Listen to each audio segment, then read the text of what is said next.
Everyone, welcome to students unique academy. आज हम बात करेंगे बिहार शिक्षक भर्ती और बिहार शिक्षक भर्ती 2.0 के प्रीवियस ईयर के पेपर के बारे में, जिससे आप बिहार शिक्षक भर्ती 3.0 में बहुत अच्छा कर सकें और आपको आइडिया मिल सके किस तरह के क्वेश्चन पूछे जाते हैं। ठीक है, हमारा पहला क्वेश्चन कह रहा है कि भारतीय प्रतिभूति और विनिमय बोर्ड सेबी के बारे में आप क्या जानते हैं। ऑप्शन ए है कि कृषि उत्पादकों को नियंत्रित करने हेतु नियामक बोर्ड है। ऑप्शन बी है भारत में स्टॉक एक्सचेंजों एवं पूंजी बाजार के नियंत्रण हेतु प्रमुख नियामक बोर्ड है। ऑप्शन सी है ये भारतीय बैंकों के उनके वित्तीय कार्यों पर नियंत्रण हेतु नियामक बोर्ड है। और ऑप्शन डी है कि यह टैक्स कर संबंधी मामलों में जीएसटी काउंसिल पर नियंत्रण हेतु नियामक बोर्ड है। सही आंसर हो जाएगा ऑप्शन बी, ये भारत में स्टॉक एक्सचेंजों और पूंजी बाजार हेतु नियंत्रण हेतु नियामक बोर्ड है। सही है, मेरी व्याख्या कह रही है कि भारतीय प्रतिभूति और विनिमय बोर्ड, जिसे हम कहते हैं सेबी यानी security exchange board of India, Bharat में केंद्र सरकार के अधीन एक वैधानिक निकाय है जो देश में एक्सचेंजों और पूंजी बाजार के नियंत्रण के लिए प्रमुख नियामक बोर्ड है। सेबी का गठन 12 अप्रैल 1992 को भारतीय प्रतिभूति और विनिमय बोर्ड अधिनियम 1992 के तहत किया गया था। तो सेबी की स्थापना कब की गई थी? 12 अप्रैल 1992 को। सेबी की फुल फॉर्म होती security exchange board of India यानी भारतीय प्रतिभूति नियामक बोर्ड। भारत का पूर्ण रूप से जैविक खेती वाला प्रथम राज्य कौन सा है? ऑप्शन ए है असम, ऑप्शन बी है अरुणाचल प्रदेश, ऑप्शन सी है बिहार, ऑप्शन डी है सिक्किम। सही आंसर हो जाएगा ऑप्शन डी सिक्किम। भारत का पूर्ण रूप से जो जैविक खेती है वो वाला पहला राज्य कौन सा है? सिक्किम है। सिक्किम की कैपिटल है गंगटोक। हमारी व्याख्या भी कह रही है कि सिक्किम भारत का पूर्ण रूप से जैविक खेती करने वाला प्रथम राज्य है, जिसे प्रधानमंत्री नरेंद्र मोदी ने जनवरी 2016 में प्रथम पूर्ण जैविक कृषि वाला राज्य जो है वो घोषित किया गया है। ठीक है, लक्षद्वीप देश का पूर्ण रूप से जैविक कृषि करने वाला प्रथम केंद्र शासित प्रदेश है। तो जैविक खेती करने वाला पहला राज्य है सिक्किम और पहला केंद्र शासित प्रदेश है लक्षद्वीप। ठीक है, लक्षद्वीप कैपिटल है कवरत्ती, जो काफी एग्जाम में पूछी जा चुकी है, और सिक्किम की कैपिटल है गंगटोक। जैविक कृषि खेती की ऐसी पद्धति होती है जिसमें कीटनाशकों, रासायनिक खादों की जगह केवल जीवाश्म खाद व पोषक तत्वों जैसे कि गोबर की खाद, जीवाणु कल्चर, हरी खाद आदि का उपयोग किया जाता है। तो पूर्ण रूप से जैविक खेती वाला तो हो गया है सिक्किम और केंद्र शासित प्रदेश है लक्षद्वीप। लेकिन जैविक खेती होती क्या है भैया? तो जैविक खेती की वे पद्धति होती है जिसमें कीटनाशकों, रासायनिक खाद नहीं प्रयोग किए जाते हैं, बल्कि उनकी जगह पे जीवाश्म खाद, पोषक तत्व जैसे कि गोबर की खाद, जीवाणु कल्चर, हरी खाद, इनका प्रयोग किया जाता है। ठीक है, आगे बढ़ते हैं। अगला क्वेश्चन कह रहा है कि रिजर्व बैंक ऑफ इंडिया की प्रधान उदार ब्याज दर निम्न में से कौन तय करता है? ऑप्शन ए है जीएसटी काउंसिल, ऑप्शन बी है वित्त मंत्रालय भारत सरकार, ऑप्शन सी है मौद्रिक नीति समिति और ऑप्शन डी है नीति आयोग। सही आंसर हो जाएगा हमारा ऑप्शन सी मौद्रिक नीति समिति या MPC। ठीक है, जो रिजर्व बैंक ऑफ इंडिया है इसकी स्थापना 1 अप्रैल 1935 को हुई थी। 1934 अधिनियम के तहत ये भारत का सेंट्रल यानी कि केंद्रीय बैंक है। ठीक है, इसके 25वें नंबर के गवर्नर है शक्तिकांत दास। इसके पहले गवर्नर थे ऑसबोर्न स्मिथ, पहले भारतीय थे CD देशमुख। ठीक है, और टाइगर विद पाम ट्री इसका लोगो है। और प्रधान उदार ब्याज दर कौन क्या तय करता है? तो मौद्रिक नीति समिति तय करती है। ठीक है, हमारी व्याख्या भी कहती है कि रिजर्व बैंक ऑफ इंडिया यानी RBI की मुख्य प्रधान उदार ब्याज दर RBI यानी रिजर्व बैंक ऑफ इंडिया की मौद्रिक नीति समिति MPC तय करती है। इस समिति में कितने सदस्य होते हैं? 7, जिसमें 3 RBI से, 3 भारत सरकार द्वारा नियुक्त सदस्य और 1 अध्यक्ष होता है। ठीक है, इसमें कितने सदस्य होते हैं? 7 होते हैं, जो कि 3 RBI से होते हैं, 3 भारत सरकार के द्वारा नियुक्त सदस्य होते हैं और 1 अध्यक्ष होता है। MPC की अध्यक्षता कौन करता है? MPC की अध्यक्षता RBI का गवर्नर करता है, जो वर्तमान में शक्तिकांत दास 25वें नंबर के। ठीक है, समिति की मौद्रिक नीति का उद्देश्य महंगाई पर नियंत्रण करना है, मूल्य स्थिरता बनाना है। और RBI की स्थापना 1 अप्रैल 1935 को हुई, तो मैंने आपको बताया था।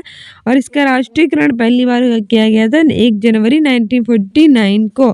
पहले इसके गवर्नर थे ऑस्मोथ स्मिथ और पहले भारतीय थे सीडी देशमुख और वर्तमान में शक्तिकांत दास 25वें नंबर के। ठीक है, आगे बढ़ते हैं। अगला क्वेश्चन कह रहा है कि सौर मंडल में सबसे छोटा ग्रह कौन सा है?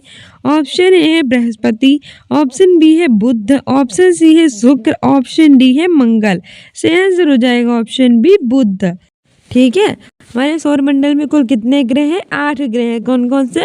बुध, शुक्र, पृथ्वी, मंगल, बृहस्पति, शनि, अरुण, वरुण। इसमें जो बुध शुक्र होते हैं इनका कोई उपग्रह नहीं होता है। इसमें जो बुध शुक्र पृथ्वी मंगल है आंतरिक ग्रह है। बृहस्पति, शनि, अरुण, वरुण ये बाहरी ग्रह। इसमें बुध सबसे छोटा है ग्रह और बृहस्पति सबसे बड़ा है। ठीक है, ये भी याद रखना। और बुध सबसे पास में है सूर्य के और वरुण सबसे दूर में है, ये भी याद रखना। ठीक है, मंगल के 2 उपग्रह हैं, फोबोस और डिमोस, और बुध और शुक्र का कोई उपग्रह नहीं है। आगे बढ़ते हैं। अगला क्वेश्चन हमारे कह रहा है, पहले व्याख्या देख लेते हैं कि सौर मंडल का सबसे छोटा ग्रह बुध है। तो सबसे पहले याद रखना कि हमारे सौर मंडल में कुल कितने ग्रह हैं? तो 8 ग्रह हैं। कौन कौन से हैं? तो बुध, शुक्र, पृथ्वी, मंगल, बृहस्पति, शनि, अरुण, वरुण है। इसमें सबसे छोटा ग्रह कौन सा है? बुध है। सबसे बड़ा ग्रह कौन सा है? बृहस्पति है। सूर्य के सबसे पास कौन सा है? बुध है। सूर्य के सबसे दूर कौन सा है? वरुण है। ठीक है, और जो बुध शुक्र है इनका कोई उपग्रह नहीं है। पृथ्वी का एक उपग्रह है चंद्रमा, और देखो मंगल के 2 उपग्रह फोबोस और डीमोस। ये सूर्य के सबसे निकट सबसे हल्का ग्रह भी है। तो सूर्य के सबसे निकट मैंने बताया वो बुध है, और सबसे हल्का ग्रह कौन सा है? वो भी बुध है। यहाँ का तापांतर सर्वाधिक 600 डिग्री सेल्सियस है, लेकिन सबसे ज्यादा तापमान किसका है? इसी का है, बुध का, 600 डिग्री सेल्सियस। ठीक है, सूर्य और उसके चारों ओर चक्कर लगाने वाले 8 ग्रहों जैसे कि क्षुद्र ग्रह, उल्का पिंड, धूमकेतु और अन्य पिंडों को समूह रूप से सौरमंडल कहते हैं। तो अभी सीटेट के एग्जाम में पूछा भी गया था कि सौरमंडल किनके मिलकर बनता है, तो उसमें ऑप्शन था, तो याद रखना सौरमंडल जो होता है वो उनके 8 ग्रहों से, क्षुद्र ग्रहों से, छोटे छोटे ग्रह होते हैं उन्हें क्षुद्र ग्रह कहते हैं, उल्का पिंडों से जो धूमकेतु होते हैं और अन्य पिंडों के समूह होते हैं उनसे मिलकर बनता है हमारा सौरमंडल। दूरी के क्रम में बढ़ते हुए सौरमंडल के ग्रह हैं बुध, जिन्हें इंग्लिश में पूछ लेता है तो याद रखना मरकरी, शुक्र जिसे हम कहते हैं वीनस, पृथ्वी जिसे हम कहते हैं अर्थ, मंगल जिसे हम कहते हैं मार्स, बृहस्पति जिसे हम कहते हैं जुपिटर, शनि जिसे हम कहते हैं सैटर्न, अरुण जिसे हम कहते हैं यूरेनस और वरुण जिसे हम कहते हैं नेपच्यून। ये हैं। ठीक है, अगला क्वेश्चन कह रहा है कि जिम कॉर्बेट नेशनल पार्क किस राज्य में स्थित है? इस क्वेश्चन जो है बहुत ज़्यादा इंपॉर्टेंट है क्योंकि बहुत ज़्यादा पूछा जाता है और मोस्टली लोगों को इसके बारे में पता होगा। तो बताइए जिम कॉर्बेट नेशनल पार्क किस राज्य में स्थित है? ऑप्शन ए है उड़ीसा, ऑप्शन बी है मध्य प्रदेश, ऑप्शन सी है उत्तराखंड, ऑप्शन डी है अरुणाचल प्रदेश। सही आंसर हो जाएगा ऑप्शन डी उत्तराखंड। जो जिम कॉर्बेट नेशनल पार्क है वो उत्तराखंड में स्थित है। ठीक है, और Jim Corbett national park Uttarakhand में, उत्तराखंड की कैपिटल है देहरादून। केशर 9 नवंबर को मनाया जाता है उत्तराखंड स्थापना दिवस। यहाँ माना दर्रा, लिपलेख दर्रा स्थित है। उड़ीसा की बात करें तो इसके मोस्ट इंपोर्टेंट क्वेश्चंस बनते हैं। उड़ीसा की बात करें तो इसकी कैपिटल है भुवनेश्वर, चीफ मिनिस्टर है नवीन पटनायक, गवर्नर है यहाँ के रघुवर दास, और यहाँ स्थित है भगवान कोणार्क का सूर्य मंदिर जिसे हम ब्लैक पैगोडा कहते हैं, भगवान जगन्नाथपुरी का मंदिर जिसे हम वाइट पैगोडा कहते हैं। ठीक है, मध्य प्रदेश की कैपिटल है भोपाल, यहाँ के चीफ मध्य प्रदेश की कैपिटल है भोपाल, चीफ मिनिस्टर है मोहन यादव। अरुणाचल प्रदेश की कैपिटल है ईटानगर। आगे बढ़ते हैं। अगला क्वेश्चन कह रहा है कि टोडा जनजाति कहाँ रहती है? ऑप्शन ए है अरुणाचल प्रदेश हिमालयी क्षेत्र, ऑप्शन बी है नीलगिरी की पहाड़ियाँ, ऑप्शन सी है मध्य प्रदेश में डिंडोरी जिला, ऑप्शन डी है उपयुक्त में से कोई नहीं। सही आंसर हो जाएगा ऑप्शन बी नीलगिरी की पहाड़ियाँ। जो टोडा जनजाति है वो नीलगिरी की पहाड़ियाँ में रहती है। ठीक है, हमारी व्याख्या भी कह रही है कि टोडा जनजाति दक्षिण भारत में विस्तृत नीलगिरी की पहाड़ियों में निवास करती है। तो दक्षिण भारत में जो हमारी विस्तृत नीलगिरी की पहाड़ियाँ हैं वहाँ निवास करती है टोडा जनजाति। ठीक है, एक प्रमुख जनजाति है ये। मातृलीनी वंश जता पर आधारित टोडा जनजाति टोडा धर्म का पालन करती है। किस पर आधारित है ये? मातृलीनी वंशजता पर। ठीक है, जनसंख्या की दृष्टि से भील देश की सबसे बड़ी जनजाति है। तो ये भी पूछ लेगा कि भारत में सबसे बड़ी जनजाति कौन सी है, तो भील है। किसके आधार पर? जनसंख्या की दृष्टि के आधार पर। वर्ष 1975 में भारत सरकार द्वारा देश की सभी जनजाति समूह में अति पिछड़ी जनजातियों को यानी 52 जनजातियां जो थी वो विशेष रूप से पिछड़ी हुई थी, इन्हें कमजोर जनजातीय समूह पीबीटीजी में शामिल किया गया। पीबीटीजी यानी कि पार्टिकुलरली वल्नरेबल ट्राइबल ग्रुप्स में वर्तमान में 75 जनजातियां हैं। ठीक है, अगला क्वेश्चन कह रहा है कि किस राज्य में आरक्षित वन क्षेत्र सबसे अधिक हैं? ऑप्शन ए है उड़ीसा, ऑप्शन बी है बिहार, ऑप्शन सी है मध्य प्रदेश, ऑप्शन डी है उत्तर प्रदेश। सही आंसर हमारा हो जाएगा ऑप्शन सी मध्य प्रदेश। मध्य प्रदेश राज्य में जो आरक्षित वन क्षेत्र है वो सबसे ज्यादा अधिक हैं। ठीक है, बिहार के बारे में याद रखना है कि बिहार के 9वीं बार मुख्यमंत्री बने हैं नीतीश कुमार। यहाँ के गवर्नर है राजेंद्र विश्वनाथ अर्लेकर, कैपिटल है पटना। ठीक है, और इसका पहले नाम था पाटलिपुत्र। और यहाँ 22 मार्च को मनाया जाता है बिहार दिवस। राज्य की पुष्प है गेंदा। उत्तर प्रदेश की कैपिटल है लखनऊ, उड़ीसा की कैपिटल है भुवनेश्वर। आगे बढ़ते हैं, मेरी व्याख्या कह रही है कि भारत में मध्य प्रदेश आरक्षित वन क्षेत्र के क्षेत्रफल की दृष्टि से अग्रणी राज्य है। आरक्षित वन क्षेत्र उन क्षेत्रों को कहते हैं जहां सरकार के द्वारा अधिनियमित, प्रबंधित और संरक्षित किए जाते हैं। इन वनों में किसी भी प्रकार की उपभोग गतिविधि जैसे कि लकड़ी होगा, लकड़ी को काटना, चराना, शिकार करना जैसी गतिविधियां प्रतिबंधित होती हैं। ठीक है, यहाँ ऐसी कोई गतिविधि नहीं करी जाती है।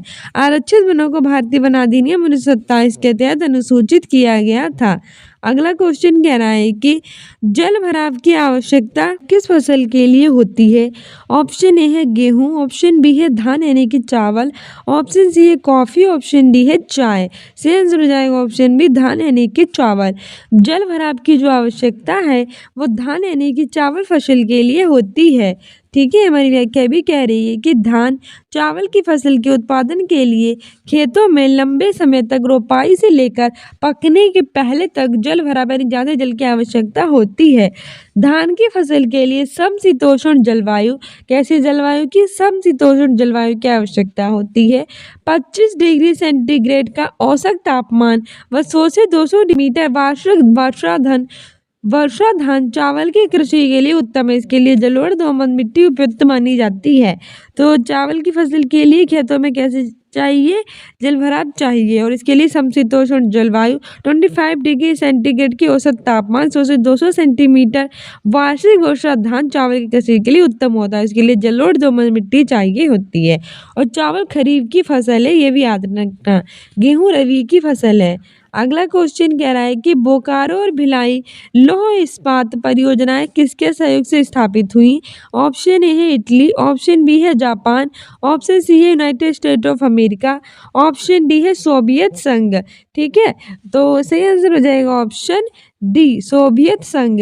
जो बोकारो है वो जमशेदपुर झारखंड में, और भिलाई रूस ये छत्तीसगढ़ में है। ठीक है, ये इस्पात परियोजना ये सोवियत संघ के सहयोग से स्थापित हुई थी। तो बोकारो कहाँ है? झारखंड में है, और भिलाई कहाँ है? छत्तीसगढ़ में है। और ये दोनों हुई थी सोवियत संघ यानी कि रूस की सहायता से हुई थी।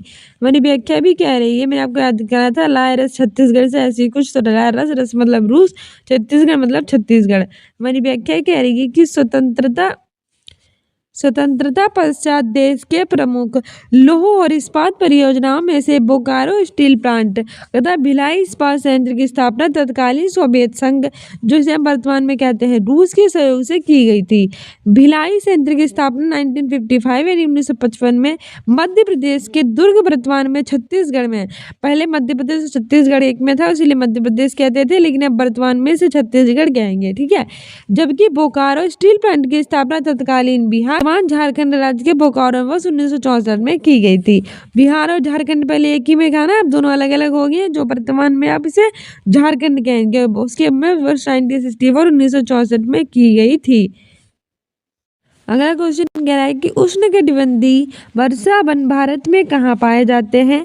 ऑप्शन ए है मध्य भारत क्षेत्र, ऑप्शन बी है उत्तर पूर्वी क्षेत्र, ऑप्शन सी है दक्षिणी क्षेत्र, ऑप्शन डी है पश्चिमी क्षेत्र। सही आंसर हो जाएगा ऑप्शन बी उत्तर पूर्वी क्षेत्र। उष्णकटिबंधीय वर्षा वन है वो उत्तर पूर्वी भारत में पाए जाते हैं। ठीक है, हमारी व्याख्या भी कह रही है कि भारत में उष्णकटिबंधीय वर्षा वन सदाबहार वन मुख्यतः भारत के उत्तर पूर्वी क्षेत्र जैसे कि असम, मेघालय, नागालैंड, मिजोरम इन राज्यों में सहित पश्चिमी घाट के पश्चिमी ढाल की तरह तमिलनाडु के दक्षिणी भाग में लक्षद्वीप और अंडमान निकोबार द्वीप समूह में पाए जाते हैं।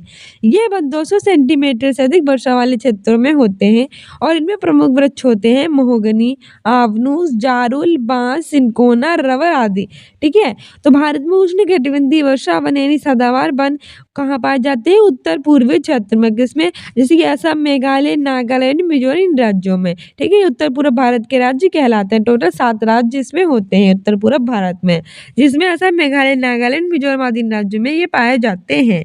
ये 200 सेंटीमीटर अधिक वर्षा वाले वन में होते हैं, जिसमें ये वृक्ष होते हैं महोगनी, आवनूस, जारुल, बांस और सिनकोना, रबर। ठीक है, अगला क्वेश्चन कह रहा है कि बिहार में गंगा नदी की प्रमुख सहायक नदियां कौन सी हैं? मोस्ट इंपॉर्टेंट है।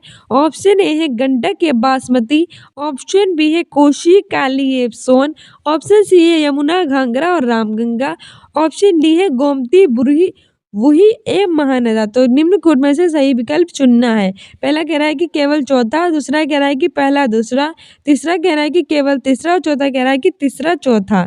तो सही आंसर इसमें हमारा हो जाएगा ऑप्शन देखो, इसमें गंडक होती है बिहार गंगा नदी की सहायक नदियां, बागमती भी होती है, कोसी भी होती है, सोन भी होती है और पुनपुन भी होती है, लेकिन काली नहीं होती। तो पहला ऑप्शन तो होना चाहिए, तो ये तो हट जाएंगे कि पहला ऑप्शन सिर्फ इसमें है, लेकिन दूसरा में ये काली नहीं होगा, तो इसको ऐसे कर देते हैं। ठीक है, केवल एक रखेंगे तो सही है, अगर दोनों रखेंगे तो इसमें से कोई नहीं हो जाएगा। गंडक, बासमती, कोसी, सोन और पुनपुन एक गंगा नदी की सहायक नदियां हैं। हमारी व्याख्या देखो, इसमें भी बोनस अंक प्रदान किया गया था, क्योंकि गंगा की सहायक नदियां थी बागमती, कोसी, गंडक, सोन और पुनपुन। ठीक है, कोई विकल्प सही नहीं होगा। वो अगर हम दूसरा वाला काली को हटा दे तो हमारा ऑप्शन ए बी वाला सही हो जाएगा। ठीक है, तो बागमती, कोसी, गंडक, सोन और पुनपुन है हमारी गंगा नदी की सहायक नदियां, याद रखना। अगला क्वेश्चन क्या है कि जैव विविधता को कम करने के लिए कौन सा पेड़ उपयोगी है? मोस्ट इंपॉर्टेंट है। ऑप्शन ए है प्रोसोपिस जूलीफ्लोरा विलायती बबूल, ऑप्शन बी है नीम, ऑप्शन सी है पीपल, ऑप्शन डी है चंदन। सही आंसर हो जाएगा ऑप्शन है प्रोसोपिस जूलीफ्लोरा। ये हमसे ये कह रहा है कि हमारी जो जैव विविधता है वो कम हो रही है, हमारी पर्यावरण नष्ट हो रहा है। इसके लिए किस उपयोगी का मतलब ये है कि किसने इसमें ज़्यादा अपनी भूमिका निभाई है, यानी कि निगेटिव सेंस में कौन सा है, तो ऑप्शन ए ही सही हो जाएगा, क्योंकि पीपल, चंदन, नीम ये तो उपयोगी होते हैं ना। उपयोगी पूछा है, मतलब इस तरह से पूछा है कि जैव विविधता के लिए खतरा कौन सा है, तो हमारा ऑप्शन बी ही ऑप्शन ए सही हो जाएगा। मेरी व्याख्या कह रही है कि विलायती बबूल प्रोसोपिस जूलीफ्लोरा जैव विविधता के लिए क्या होता है? खतरा होता है। ये पौधा अरावली पर्वत श्रृंखला के हरियाणा और दिल्ली विस्तार क्षेत्र में बहुत ज़्यादा पाया जाता है। ये पौधा अपने आसपास किसी अन्य पौधे को विकसित नहीं होने देता है और भूमिगत जल स्तर को काफ़ी नुकसान पहुंचा देता है। अच्छा, इस पौधे में होता क्या है? विलायती बबूल यानी जिसे प्रोसोपिस जूलीफ्लोरा कहते हैं, ये हमारे पर्यावरण के लिए खतरा होता है, क्योंकि जहाँ पर ये होता है वहाँ के आसपास कोई भी पौधा विकसित नहीं हो पाता है। ठीक है, जिससे बहुत ज़्यादा हमारे पर्यावरण को नुकसान पहुँचता है। 2016 में मद्रास उच्च न्यायालय ने इस वृक्षों को नष्ट करने का आदेश भी दे दिया था और यहाँ पाया जाता है हरियाणा, दिल्ली, राजस्थान, गुजरात और तमिलनाडु में भी पाया जाता है। क्वेश्चन कह रहा है कि मौर्य साम्राज्य का अंतिम शासक कौन था? ऑप्शन ए है कुणाल, ऑप्शन बी है बृहद्रथ, ऑप्शन सी है तिवारा, ऑप्शन डी है अशोक। सही आंसर हो जाएगा ऑप्शन बी बृहद्रथ। ये बहुत ज्यादा पूछा जाने वाला क्वेश्चन है, तो अच्छे से याद कर लेना। मौर्य साम्राज्य की स्थापना चंद्रगुप्त मौर्य ने की थी अपने गुरु चाणक्य की सहायता से। ठीक है, नंद वंश के अंतिम शासक घनानंद को खत्म कर और मौर्य साम्राज्य के पहले शासक चंद्रगुप्त मौर्य थे, फिर उनके पुत्र बिंदुसार आए थे, फिर उनके पुत्र अशोक आए थे और लास्ट में बृहद्रथ आए थे। तो अंतिम सम्राट कौन थे शासक? वो बृहद्रथ थे। हमारी व्याख्या भी कह रही है कि मौर्य काल का अंतिम शासक कौन था? बृहद्रथ, जिसकी हत्या उसके सेनापति पुष्यमुत्र शुंग ने की थी। इसकी हत्या किसने की थी? उसी का सेनापति था पुष्यमुत्र शुंग, उसने की थी 185 ईसा पूर्व में और शुंग वंश की स्थापना कर ली थी। तो शुंग वंश का पहला का शासक भी पुष्यमित्र शुंग ही था और उसी ने शुंग वंश की स्थापना की। मौर्य वंश की स्थापना चंद्रगुप्त मौर्य ने कब की थी? 322 में की थी और वे जैन धर्म का अनुयायी था। चंद्रगुप्त मौर्य किस धर्म के अनुयायी थे? जैन धर्म के। कब की थी उन्होंने मौर्य वंश की स्थापना? 322 ईसा पूर्व में। ठीक है, अगला क्वेश्चन कह रहा है कि कौशल और मगध के मध्य संघर्ष का प्रारंभ किसके समय हुआ? ऑप्शन ए है पुष्यमित्र, ऑप्शन बी है स्कंदगुप्त, ऑप्शन सी है अशोक, ऑप्शन डी है अजातशत्रु। सही आंसर हमारा हो जाएगा ऑप्शन डी अजातशत्रु। कौशल और मगध के मध्य संघर्ष का प्रारंभ अजातशत्रु के समय ही हो गया था। ठीक है, अगला क्वेश्चन कह रहा है, पहले व्याख्या देख लेते हैं कि महाजनपद काल में कौशल और मगध महाजनपदों के बीच संघर्ष आर्य वंश में अजातशत्रु 442 460 यानी कि 442 से 460 ईसा पूर्व के समय प्रारंभ हुआ था और मगध का शासक कौन था? अजातशत्रु था। वो साम्राज्यवादी और विस्तारवादी प्रवृत्ति का था, यानी वो अपने जो साम्राज्य है उसका विस्तार करता रहता था और राजाओं को हराता था। अतः उसने मगध का विस्तार करने के लिए काशी, बज्जी और कौशल पर आक्रमण किया और इन्हीं युद्धों में उसने रथमूषल और महाशिलाकंटक नामक नए हथियारों का प्रयोग किया। तो पूछ लेगा कि रथमूषल और तथा महाशिलाकंटक नामक नए हथियारों का प्रयोग किसने किया था? अजातशत्रु ने किया था। अगला क्वेश्चन कह रहा है कि प्रथम तराइन युद्ध में पृथ्वीराज चौहान ने किसको पराजित किया? ऑप्शन ए है मोहम्मद गोरी, ऑप्शन बी है बलवन, ऑप्शन सी है अलाउद्दीन खिलजी, ऑप्शन डी है फिरोज शाह तुगलक। सही आंसर हो जाएगा ऑप्शन है मोहम्मद गोरी। पहला तराइन का युद्ध हुआ था 1191 में, जिसमें पृथ्वीराज चौहान ने मोहम्मद गोरी को पराजित किया। अगला युद्ध हुआ द्वितीय तराइन युद्ध 1192 में, जिसमें मोहम्मद गोरी ने पृथ्वीराज चौहान को पराजित कर दिया। ठीक है, बलवन जो था वो गुलाम वंश का था, अलाउद्दीन खिलजी खिलजी वंश का था। ठीक है, और फिरोज शाह तुगलक तुगलक वंश का। हमारा अगला व्याख्या देख लेते हैं। हमारी व्याख्या कह रही है कि तराइन के प्रथम युद्ध में राजपूत शासक पृथ्वीराज चौहान ने अफगान आक्रमणकारियों व शासक मोहम्मद गोरी को पराजित किया था। 1191 में लड़ा गया, जबकि 1192 में द्वितीय युद्ध हुआ था तराइन का, जिसमें पृथ्वीराज चौहान को हरा दिया गया। तो उसमें 4 बातें याद रखना कि प्रथम तराइन का युद्ध कब हुआ था? 1191 में। द्वितीय कब हुआ था? 1192 में। पहले में पृथ्वीराज चौहान ने मोहम्मद गोरी को हराया और द्वितीय में मोहम्मद गोरी ने पृथ्वीराज चौहान को। अगला क्वेश्चन कह रहा है कि लोधी वंश की स्थापना किसने की? ऑप्शन ए है हमीर, ऑप्शन बी है इब्राहिम लोधी, ऑप्शन सी है बहलोल लोधी, ऑप्शन डी है इल्तुतमिश। की स्थापना बहलोल लोधी ने की थी। उसके बाद सिकंदर लोधी ने 1504 में आगरा की स्थापना की थी और उसके लास्ट में इब्राहिम लोधी था, लोधी वंश का शासक, जिसको बाबर ने हराकर 1526 में प्रथम युद्ध में और मुगल वंश की स्थापना कर ली थी। ठीक है, इल्तुतमिश जो था वो कौन से वंश का था? गुलाम वंश का। मेरी व्याख्या कह रही है कि सल्तनत काल के 5 वंशों में अंतिम लोधी वंश की स्थापना बहलोल लोधी ने गाजी के नाम से वर्ष 1491 में की थी। लोधी वंश की स्थापना किसने की? बहलोल लोधी ने। किस नाम से की थी? गाजी नाम से। कब की थी? 1491 में। वह अफगानों की शाखा सहुखेल से संबंधित था और उसने ही जौनपुर राज्य को दिल्ली सल्तनत में शामिल कर लिया। जौनपुर राज्य को दिल्ली में किसने शामिल किया था? बहलोल लोधी ने ही शामिल किया था। इब्राहिम लोधी इस वंश का अंतिम शासक था। 1526 में पानीपत के प्रथम युद्ध में बाबर ने उसे हराकर दिल्ली पर मुगल वंश की स्थापना कर ली। फिर बहुत वर्षों तक दिल्ली पर किसने शासन किया था? मुगलों ने किया था। अगला क्वेश्चन कह रहा है कि कौन मुगल सम्राट आलमगीर के नाम से जाना जाता था? ऑप्शन ए है अकबर, ऑप्शन बी है बाबर, ऑप्शन सी है जहांगीर, ऑप्शन डी है औरंगजेब। सही आंसर हो जाएगा ऑप्शन डी औरंगजेब। औरंगजेब वह मुगल सम्राट था जो आलमगीर के नाम से जाना जाता था। ठीक है, और औरंगजेब को हम जिंदा पीर भी कहते हैं। औरंगजेब की मृत्यु 1707 में हुई थी। अकबर की बात करें तो अकबर के शासनकाल में 9 रत्न रहते थे और जहांगीर के शासनकाल को हम चित्रकला का शासनकाल कहते हैं। अकबर को स्थापत्य कला, साहित्य कला का और बाबर मुगल वंश का संस्थापक था।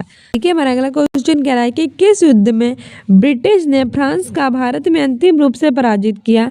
ऑप्शन ए है वॉडीवॉस का युद्ध, ऑप्शन बी है प्रथम कर्नाटक युद्ध, ऑप्शन सी है प्लासी का युद्ध, ऑप्शन डी है बक्सर का युद्ध। सही आंसर हमारा हो जाएगा ऑप्शन ए वाडीवास का युद्ध। वाडीवास के युद्ध में जो ब्रिटिश थे उन्होंने फ्रांस का भारत में अंतिम रूप से पराजित किया था। ठीक है, हमारी व्याख्या कह रही है कि कर्नाटक का द्वितीय युद्ध 1756 से 1763 का ही एक भाग रहे। व्लादिवोस्टोक युद्ध जनवरी 1760 में ही आयरकुट के नेतृत्व में अंग्रेजी सेना ने काउंट दिलाली के नेतृत्व में फ्रांसीसी सेना को अंतिम रूप से पराजित किया और इस युद्ध में से फ्रांसीसी शांति का पतन हो गया। ठीक है, तृतीय युद्ध 1756 से 1763 में। सो डियर स्टूडेंट्स, ये था हमारे बिहार शिक्षक भर्ती का प्रीवियस ईयर का पेपर, जो आपके बिहार शिक्षक भर्ती 3.0 में आपकी काफ़ी हेल्प करेगा। ठीक है, इसके बाकी क्वेश्चंस हम अगले वीडियो में कराएंगे। So keep loving, keep watching, keep sharing और साथ ही स्टूडेंट्स इन को इंस्टाग्राम और फेसबुक पर फॉलो कर लीजिए, जिससे एग्जाम में बेटर कर सकें आप। कम्युनिटी पोस्ट में आंसर दिया कीजिए, सारी प्लेलिस्ट देख डालिए जो आपके एग्जाम में काफ़ी आपकी हेल्प करेंगी। मिलते हैं नेक्स्ट वीडियो में। Thank you, bye.